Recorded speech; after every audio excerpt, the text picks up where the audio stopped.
Good afternoon. I want to thank you all for joining us today for the Department of Labor and Industries Worker Memorial Day ceremony. My name is Joel Sachs, and I'm the director here at the Department of Labor and Industries. Worker Memorial Day is a meaningful event for all of us here at L&I. It's a day to reflect and remember those who tragically died from a work-related injury or illness. I appreciate all of you joining us here today. To begin today's ceremony, I'd like to ask those of you in the room to please rise for the posting of the colors and the Pledge of Allegiance.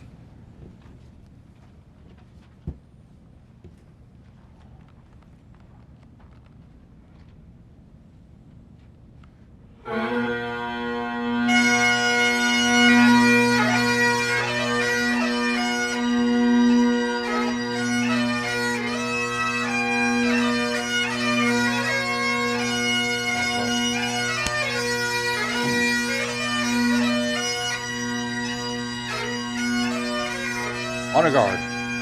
Attention. Forward. March.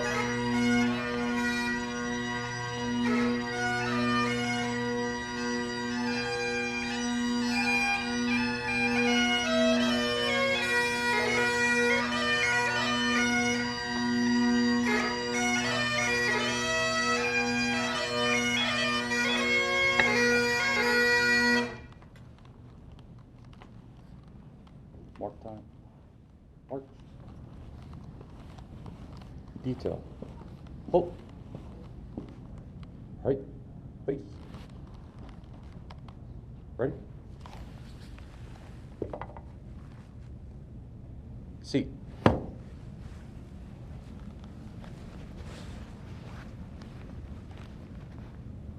Dress.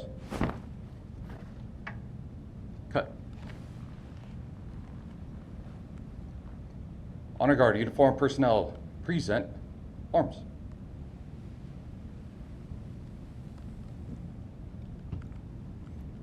I pledge allegiance to the flag of the United States of America and to the republic for which it stands, one nation, under God, indivisible, with liberty and justice for all. Order, arms.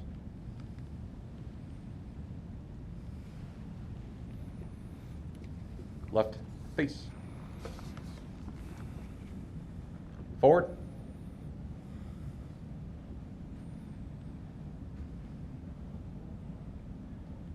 March.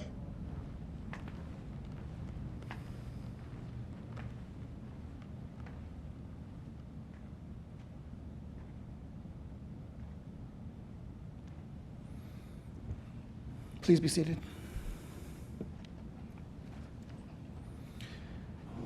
Ordinarily, we would fill this room together to honor our fallen family members, our friends, our co-workers, our heroes. Like last year, though, today's ceremony is a virtual one. We do plan to be together in person next year for the 30th annual Worker Memorial Day ceremony. We are live streaming today's ceremony and recording it for viewing later on our website. I hope that even though it's a video screen, those of you who lost a loved one on the job will feel our heartfelt condolences. And for my L&I teammates, I know that you attend this ceremony as a reminder of the importance of the work that we do together here at L&I. I want to thank each of you for your commitments and your dedication to keeping Washington workers safe on the job. Joining us now for the invocation is Pastor Jeffrey Jones, the chaplain at the religious coordinator at the Department of Corrections Center in Little Rock, Washington. Shall we pray? We are thankful for this day that you have given us, for its blessings, its opportunities. May we appreciate and use each moment. We pray for strength and guidance as we take the time to remember our loved ones. Cover us with your love, that each passing day will bring us more joy. May we never forget, and may we be assured of your presence with us. Amen.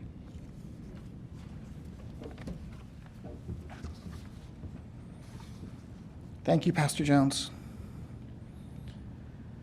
As many of you know, Worker Memorial Day events occur in communities and work sites all across the country and really around the world. It's our responsibility to honor the hundreds of thousands of people who are killed while working each year. Here in Washington State, it's been 29 years since L&I held its first Worker Memorial Day ceremony, right here in our main campus in Tumwater. I'll always remember my very first day working for Washington State. It was on Worker Memorial Day in 1998. I remember entering the auditorium, sitting in the back, and being struck by just how important this organization's mission is and how crucial it is for all of us to come together to recommit ourselves to workplace safety. This is my 9th year standing before all of you, and I have to tell you, it doesn't get any easier. In so many ways, today's event is one of the most important things that we do here at Labor and Industries. And now I'm honored to introduce our governor, our leader, and someone who is a true partner in our efforts to make workplaces safer across the state. Good afternoon. Governor Jay Inslee here, and I am honored to join you all today to pay tribute to the workers in our state who lost their lives in 2021. 26 mothers, fathers, sons, daughters, sisters, brothers, friends, and co-workers' lives were taken by the virus while they worked in healthcare, prisons, public service, and more. Including all causes of death, we're here to memorialize 106 fallen workers. To the families, we are so deeply sorry for your loss. These people certainly are not just statistics. They matter. Each and every one of these people were unique. And they went to work to provide for their families and pursue their passions and were unable to come home. Some were young adults, others were seniors. They were people from all walks of life and all kinds of jobs. The youngest was just 19. Garrett Miller was a construction worker, killed when a driver hit him when he was cleaning up oil on a job site. Others had worked for decades. Robert Elliott, a diesel mechanic, and Laverne Thomas Donahue, a heavy equipment operator who cleaned up asbestos, were both 84 years of age when they passed away after a lifetime of breathing in carcinogens at work. Now, we know workplace deaths and illnesses are always preventable, and our state has come a long way in improving workplace safety. But in remembering those lost, we recognize there's still much more work to be done. Now, this event brings us together, government, business, labor, and families, because we know it takes all of us pitching in to protect workers. And we promise you, we will not let up in this noble task. We will remember your loved ones and honor them through our efforts to protect workers across Washington State. Our hearts are with you, and our actions will be with you as well. Thank you, and take care. Governor, thank you. As the governor mentioned, here at L&I, today's event is a little different than others that are taking place around the world. It's a joint observation that includes government, organized labor, and the business community. I believe that this collaboration and cooperation between business, government, and labor in our ceremony is both unique and representative of the way we need to come together to create safe workplaces for all workers in Washington State. Now, I'd like to take a moment and introduce our first group of speakers, representing workers and employers and businesses that insure themselves. Our first speaker will be Larry Brown. Larry's the president of the Washington State Labor Council, AFL-CIO. It's the largest labor organization in our state, and it's a nonprofit group dedicated to improving workplace rights for working people and their families. Larry will be followed by Bob Battles. Bob is the General Counsel and Government Affairs Director for the Association of Washington Business. It's the oldest and largest statewide business organization with about 7,000 members. Then we'll hear from Chris Teft by video. Chris is the Executive Director and General Counsel of the Washington Self-Insurance Association, representing nearly 400 of the state's largest employers. Over to you, Larry. Thank you, Director. Again, my name is Larry Brown, President of the Washington State Labor Council, AFL-CIO. For decades, the labor movement has led the struggle with our partners to create healthy workplaces. And today is a day we remind ourselves that this struggle is far from over.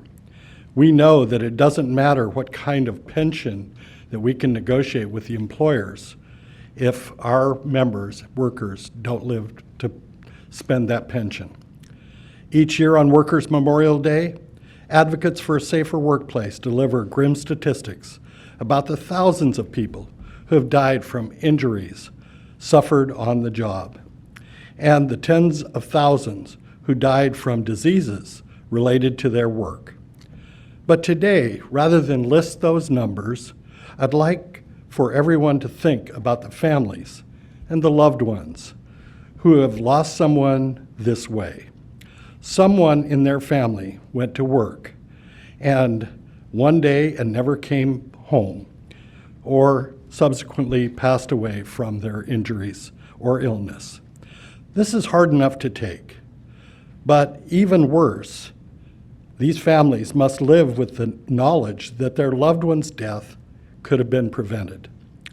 The fight for workplace health and safety is guided by a simple idea that every workplace fatality or injury is avoidable, whether it's the result of an ignored hazard, an extraordinary circumstance, a disregarded safety procedure, or even an individual's carelessness. It didn't have to happen. The hazard could have been identified, the circumstance avoided, the regulation enforced, the carelessness recognized.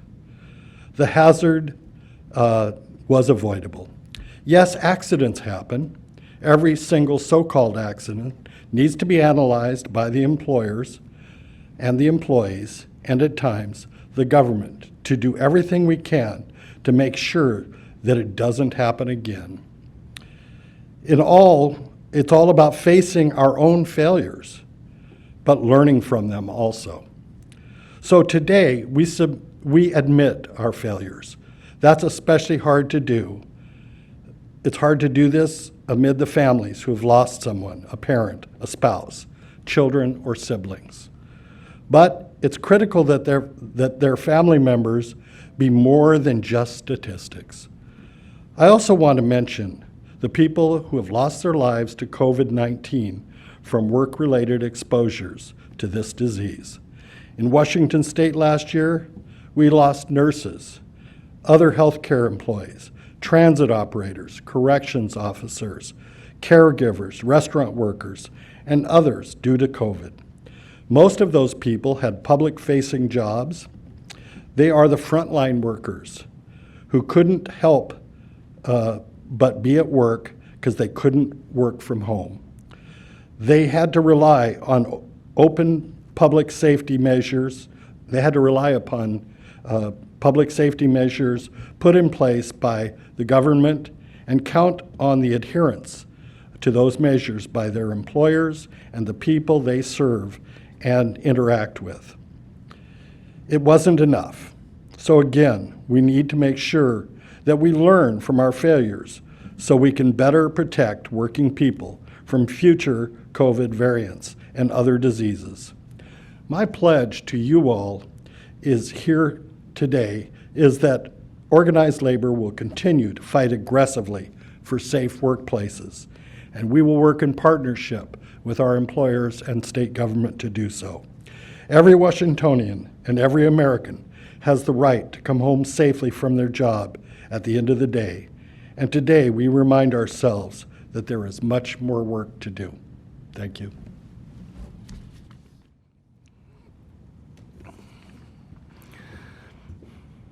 I'm Bob Battles. I'm here on behalf of the Association of Washington Business.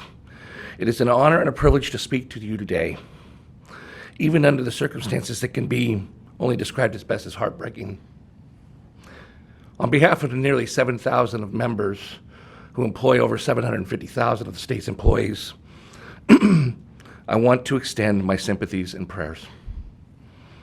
I want to acknowledge and honor your loved ones, our loved ones.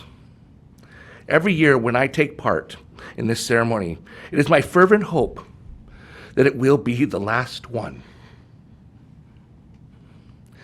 Sadly, we are here again for another ceremony honoring 106 lives.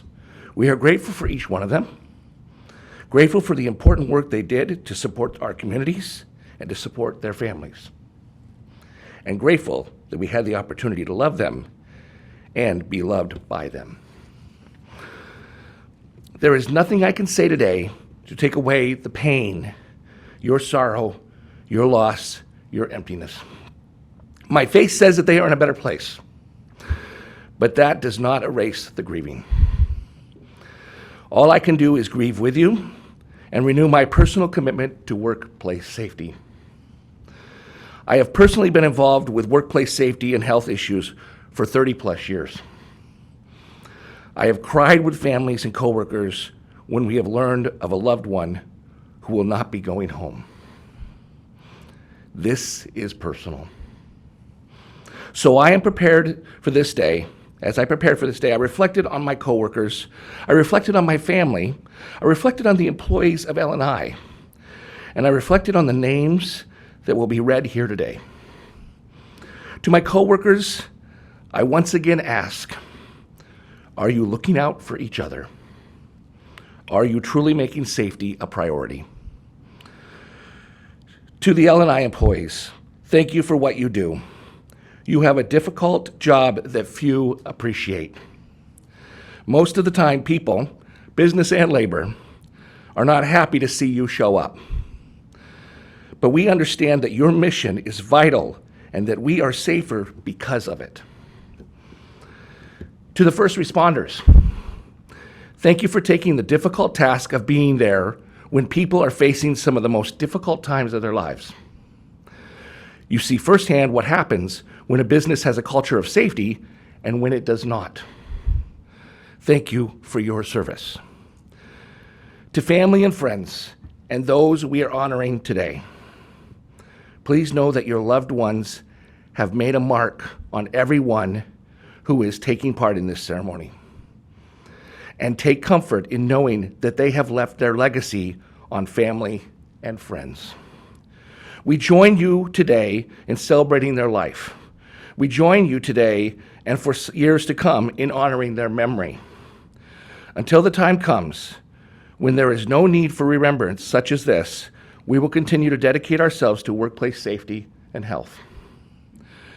Everyone deserves the opportunity to find work, provide economic prosperity, and to come home safely at the end of the day. Thank you for allowing me to share my thoughts. You're going to hear from somebody on Kids Chance, and I want to just kind of throw that out there because it's a program that is fantastic, so something that I just want to highlight. But on behalf of AWB and the thousands of employers we represent, thank you, and God bless you all. Governor Inslee, Director Sachs, fellow business and labor colleagues, and friends and loved ones of the workers we gather to honor today, good afternoon. Thank you for the honor of participating in this important and solemn ceremony. I speak for employers in Washington in both the private and public sectors. Larger companies, cities and counties, school districts, hospitals, nonprofits, and so on, who operate their own programs to support benefits for injured workers and their families under rules and oversight of the department here. This community of self-insured employers sends its deepest condolences to you, the families of loved ones of those who died on the job last year. Those we honor today contributed to industries all over Washington state. Many of them, too many, had to do this in the thick of an unprecedented and deadly pandemic. Those many we honor today who passed away from COVID-19 and those, too, who had a different accident or exposure at work. These are true heroes.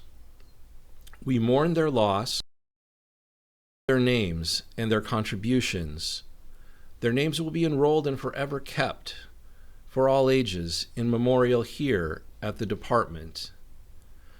Most importantly, to honor their legacy, we as an employer community again proclaim our broad commitment to a zero fatality safety culture, a zero accident safety culture in our workplaces across the state. We dedicate ourselves to collaboration with the representatives of workers and the makers of safety rules in focused pursuit of that goal. And finally, we realize that our work is never complete until we reach it.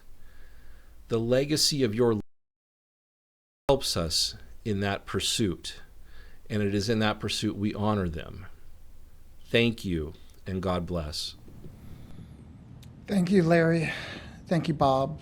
Thank you, Chris. I appreciate your joining us today to recommit ourselves to workplace safety and health. Our next speaker reminds us just how fragile life is and why that recommitment is just so important. Casey Yeager's father, Terry, contracted COVID-19 while working as a sander at a plywood mill.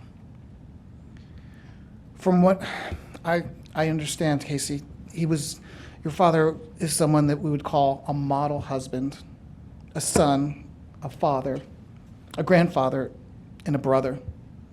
I understand that he loved everything about the outdoors, fishing, hunting, hiking.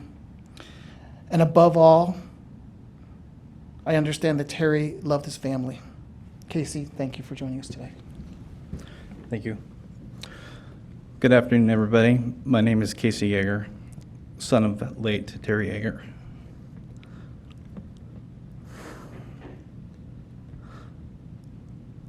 Over the last year, COVID has made life challenging for everyone. We all know someone directly or indirectly that lost someone to this disease. For me, that someone was my dad. I will never forget the day he called me explaining how his work failed to screen workers who were ill and potentially positive with COVID. My dad held the important responsibility of training new workers. This led to him to work in close contact with workers at different times. He talked about having to train a worker who is clearly showing signs and symptoms of COVID. His manager refused to screen people because he believed COVID was a made-up disease. His manager's beliefs were emotional, not based on science. It was based on false information. He knowingly exposed several workers and neglected to do anything about it. This is how it all began. This is where my dad became a victim of workplace exposure. My dad gave 50 years of his life to his employer. He was a great husband, uncle, grandpa, father, and son. He worked hard every day to be the best human he could be. He had a heart of gold, and he would give anything to help others out. He helped train hundreds of coworkers, and most of all, he loved his work and everyone around him. His hobbies included hunting, fishing, running up the Cabela's for Sunday, and dragging my mom with him. My dad and I were very close. We had our own family tradition, where the two of us would travel east every October and prepare to go hunting. My dad and I were always competitive when it came to hunting. We would often discuss our tactics about hunting and why his tactics worked and why mine didn't. He definitely had a few jokes, but most of all, we shared some laughs and created even more memories. He was truly my best friend and partner.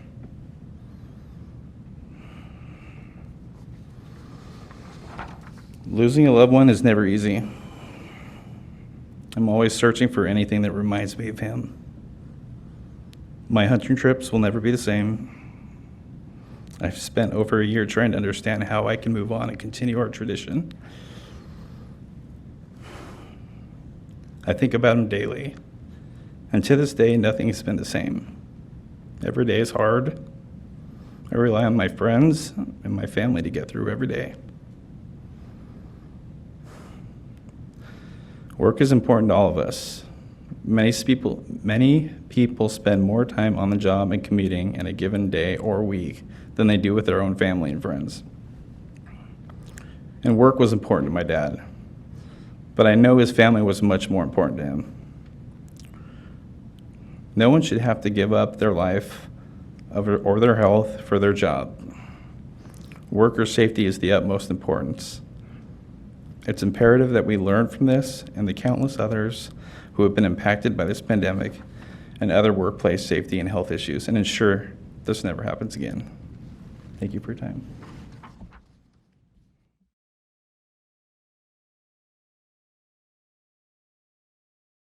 Sentiments, and thank you for the reminder that what we do matters and touches real people's lives. On screen now, you'll see photos of some of the fallen workers in our state provided by their families.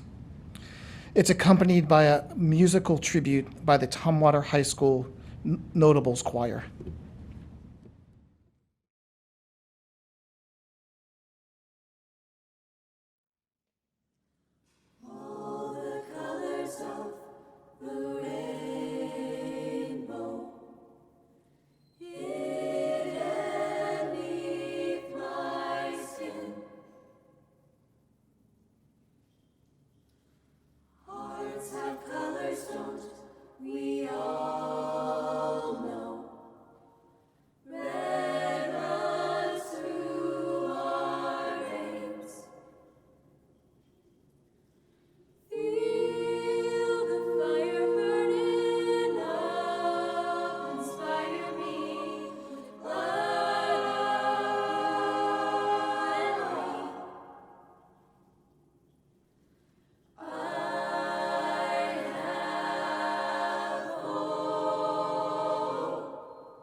I'm standing outside our agency headquarters, not far from the auditorium where the rest of our ceremony takes place. Before the pandemic, we would end our Worker Memorial Day events by inviting everyone here to this beautiful, serene memorial garden. We would invite the relatives of workers who died at work to come here for a quiet moment, and then invite them to tell us just a little bit about their lost loved one. After speaking, they would ring this memorial bell. The bell symbolizes our joint commitment to honoring fallen workers. The bell was a donation from the Washington State Building and Construction Trades Council. When the bell tolls, it has a deep, long-lasting tone that resonates and gives us all a moment to ponder the tragic loss for those who rang it. We hear their stories, we listen to the bell, and together they form a somber reminder that our work, first and always, is about people, protecting people. Workers on the job and their families they go home to after each shift. It touches me every time. The bell rings because a worker lost their life. Whether it's a fall from heights, workplace violence, vehicle or equipment incidents, COVID-19, or the many other causes, they each represent a tragic and a preventable loss. I mentioned that my first day working at L&I in 1998 was on Worker Memorial Day. Then, as in now, this event calls to mind that we're working for people, because every worker has a right to go home safe at the end of their shift. The people who wait for them at home have a right to expect their loved ones to come through the door. That's our mission, to keep Washington safe and working. This memorial bell at the heart of our memorial garden symbolizes our commitment to end workplace injuries, illnesses, and deaths. If we could be together today, the bell would no doubt toll for lost workers. Yet today the bell is silent because this is a virtual event. But our goal is that this bell remains silent because there are no more lost workers to mourn. That's our focus, that's our passion, and that's our commitment. Our ceremony includes another bell back in the auditorium. And it's time to ring that traditional bell. The ringing of that bell as we read the names of the fallen workers. Every name we read represents a person, a family, and a community. The names that you will hear are moms and dads, their grandparents, their brothers and sisters, their sons and daughters. They're our friends, they're our neighbors, they're members of our community. Joining our previous speakers for the reading of the names are John Karzinko, a compliance manager with L&I Safety and Health Division, Coral Sheldon, one of our pension managers, and Carrie Pierce, president of Kids Chance of Washington, whom you'll have an opportunity to hear from in a few moments. The memorial bell ringers are members of the Tumwater Local 2409 Washington State Council of Firefighters. Adrian Arian Abada. William E. Anderson. Sidney D. Anderson. Arthur E. Anderson. Melody M. Uned. Susan K. Anyan. Guadalupe Aranda. Tavian R. Beasley. Rena Emily Binepa.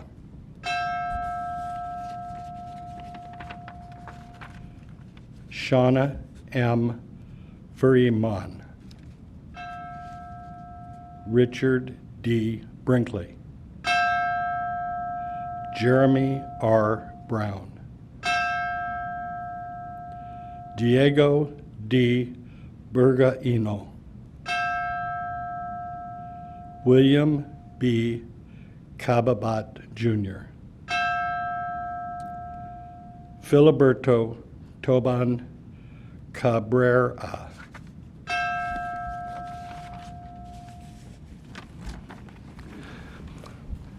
Geraldo Canseco Becina, 33, orchard worker. Thomas L. Carlson, 68, psychiatric social worker.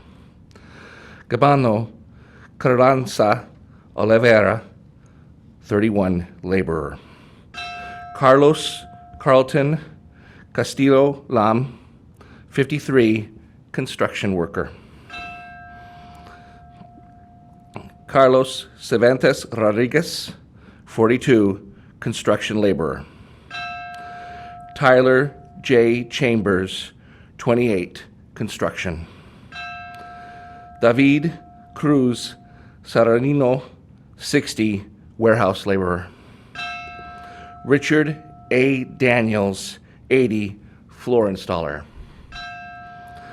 Margarito Davala Pareta, 40, roofing contractor.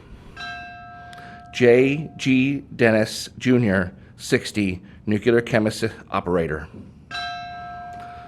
Laverne T. Donahue, 84, heavy equipment operator. Alan G. Dugan, 59, licensed practical nurse. George E. Dunn II, 45, truck driver. Jerry D. Eckelkamp, 82, farm equipment salesperson.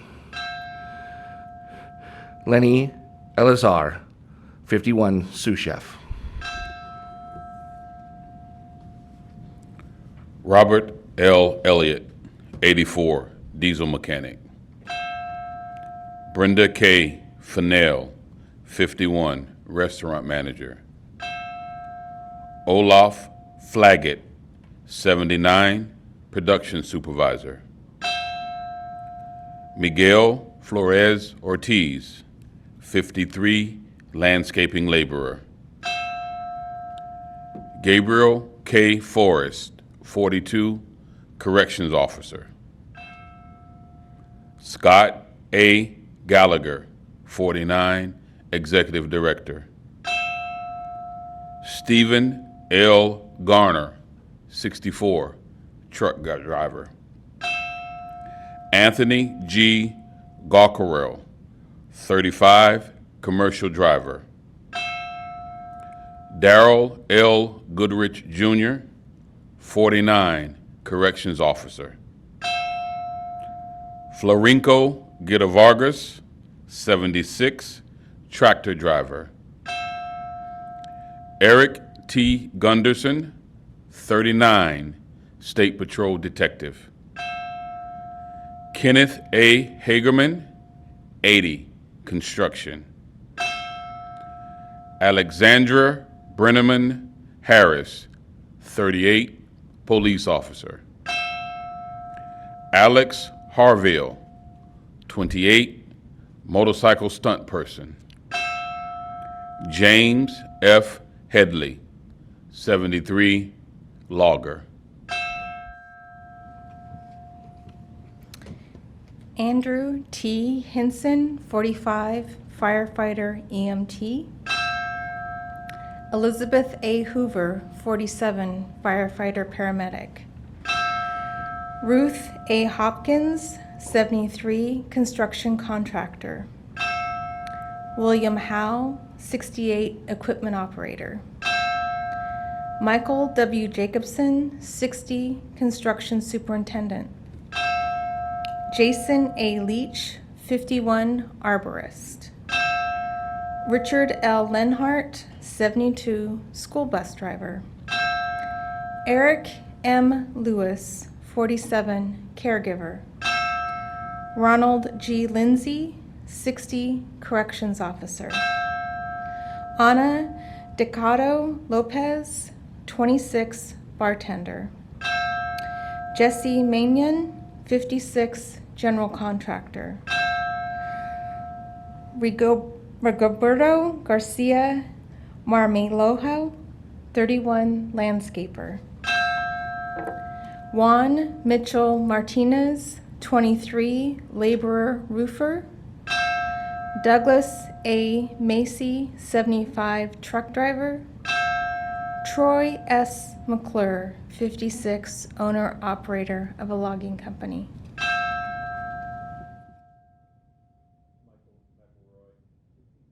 Co-owner HVAC service technician. John M. Melvin, 60, Sheriff Deputy. Jesse Mendoza, Jr., Caretaker Supervisor. Stephen A. Miller, 43, Construction. Raymond L. Mitchell, 33, Tow Truck Driver. Thomas E. Mitchell, 64, Construction Operator. James W. Montgomery, 63, Ironworker. Thomas Ogden, 43, Loading Service Technician. Joseph C. Onis, 47, Truck Driver. Richard M. Okarski, 64, Aerospace Technician. Arnaldo Orozco Salazar, 55, Orchard Laborer. Roger P. Palumbo, 66, Mechanic. Martin A. Paulson, 68, Cranberry Farm Owner. Brian Phillips, 31, Plasterer. Lisa K. Riedemeyer, 56, Sterile Processing Technician. Michael D. Reich, 52, Corrections Officer. Claudino M. Rivera Jr., 62, Diesel Mechanic. Vonda S. Robertson, 55, Truck Driver. Odexter Robinson, 63, Health Physics Technician. Bart A. Rowley, Sr., 61, Truck Driver. Maureen M. Roxbury, 54, Training Specialist. James E. Shaw, Jr., 69, Business and Accounting Manager. Scott A. Shawley, Jr., 26, Centrifuge Operator. Daryl W. Shuey, 55, Deputy Sheriff. Lester M. Sickles, Jr., 42, Truck Driver. Taipal Singh, 60, Gas Station Attendant. Denise N. Smith, 41, Security Guard. Juanita M. Soto Martinez, 44, Referral Specialist. Jerry Steves, 65, CDL Truck Driver. Bonnie M. Stewart, 51, Flagger. Stephen L. Stormo, 69, Truck Driver. Sonny D. Taylor, 35, Police Officer. Travis M. Taylor, 52, Industrial Maintenance Mechanic. Leroy A. Tun, 69, Truck Driver. Daniel Earl Torsalis, 71, Cowboy. Cody S. Traber, 41, Firefighter. Mark C. Trees, 55, Customer Service Representative. Jose A. Villanueva Manriquez, 30, Farm Machine Operator, Irrigation Specialist. Antoinetta Wilson, 67, Emergency Receptionist. Michael R. Wilson, 65, Senior Associate. Michael D. Winkler, 70, Transit Operator. Terry L. Yeager, 68, Plywood Sander. Edward W. Young, Jr., 47, Maintenance.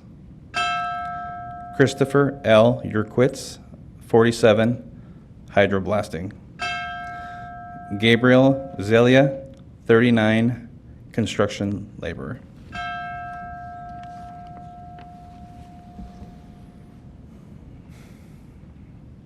Please join me in a moment of silence to remember the fallen workers.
As Casey reminded us, worker injuries, illnesses, and deaths have a profound impact on families of those workers. It can last for a lifetime.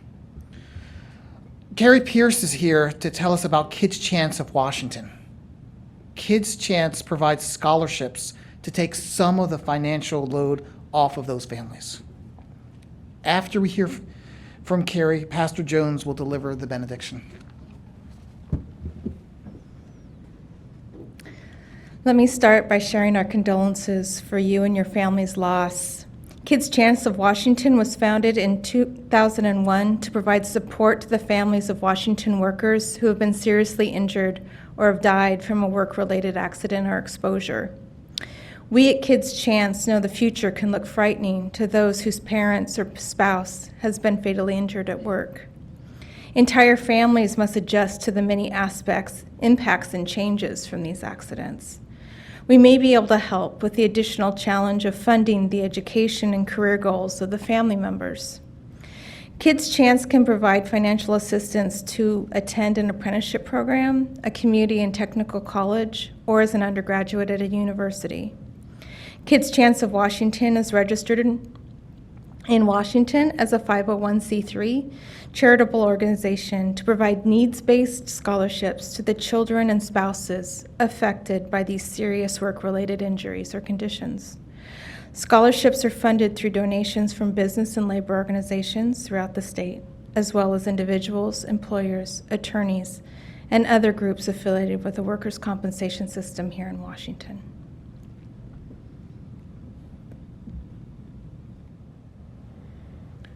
If there's righteousness in the heart, there will be beauty in the character. If there's beauty in the character, there will be harmony in the home.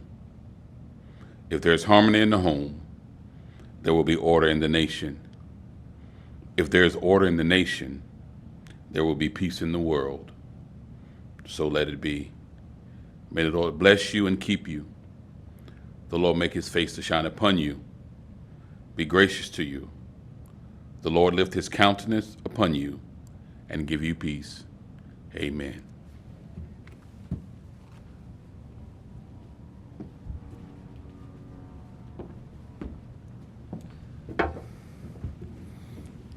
I want to express my sincere thanks to everyone who took part in today's virtual Worker Memorial Day tribute. Governor Inslee, all of our honored speakers, Pastor Jones, all of our name readers, the honor guard, musicians, singers, our LNI community, and the families who joined us virtually in remembering their loved ones. It certainly has been a difficult and devastating last couple of years. Yet, there is hope. There's always hope.